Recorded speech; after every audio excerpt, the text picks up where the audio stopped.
Good morning everybody. This morning, introduce ko po sa inyo yung bago nating portable nail polisher. So bumili tayo nito kasi nasa work po tayo, so kailangan po natin i-upgrade ang ating mga machine. So here we go. This is the portable nail polisher.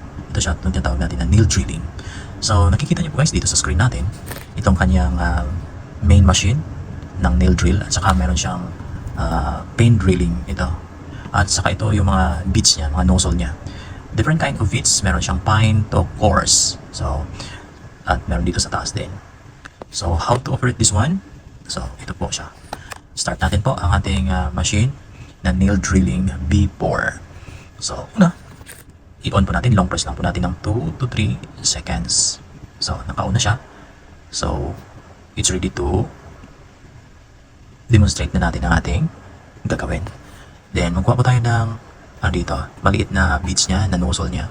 According sa ating kailangan, for example, sa nails ng finger or sa paa. So, itong gamitin po natin ang pinaka maliit na, yung fine coarse na drill niya. At meron po siya ditong stopper. O, kunin po natin ito. Set aside. Then, hindi po natin mapapasok dito pag hindi natin kukunin itong kanyang nakalagay na stopper dito. So, what to do? I-twist mo lang natin. Ito siya. I-twist mo natin siya. Then, hilahin po natin ito. So, para mailagay po natin itong kanyang bagong nozzle. So, ilagay po natin ito dito. Then, tapos i-lock po natin. So, hindi na po siya makukuha po yan. So, let's start na po to demonstrate kung paano. So, here we go. Kailangan po natin i-positive para sa kanyang RPM. Kung gaano kalakas. Ganito. So, the machine is start rotating this one. So, depende po dito sa lakas ng kanyang RPM na gagamitin po natin. So, hindi natin masyado palakasan. Depende na lang kung matolerate ng client po natin. So, to do this, so, ganito lang kung sa inyong mga kamay. So, naka-on lang po siya ang ating machine. Then, tapos, dito po yan sa mga gilid. Pwede mo, yan. So, narinig niyo po guys yung ugong ng ating drilling. So, dyan po siya. Sa mga gilid-gilid. Yan siya. Alam mo, kung may mga maybe hindi natin gagamitin yung nullifying kasi meron naman or else yung pusher. So dito po yan sa mga gilid. Okay. Kuha yung mga old na mga skin dito sa gilid. At the same time, pwede natin magamit siya sa removal of polish. Okay, siya.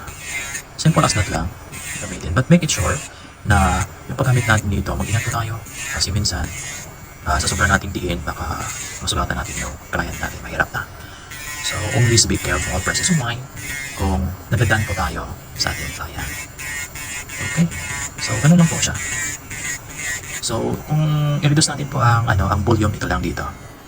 So, sa negative and positive lang po ito siya. So, yun.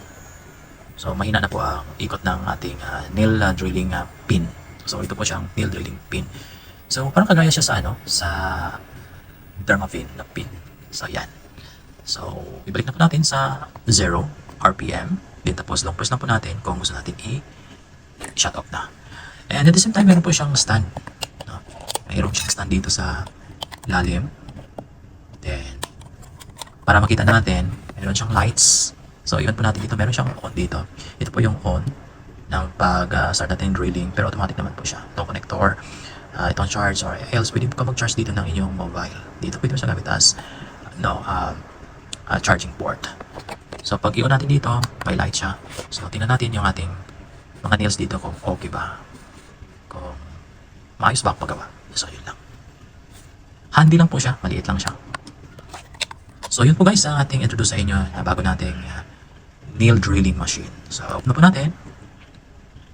That's it. So yun. Ang ating complete set ng ating drilling machine. So, i-upgrade lang po natin kasi kailangan po natin yan para sa ating mga client. So, thank you for watching. Have a great day.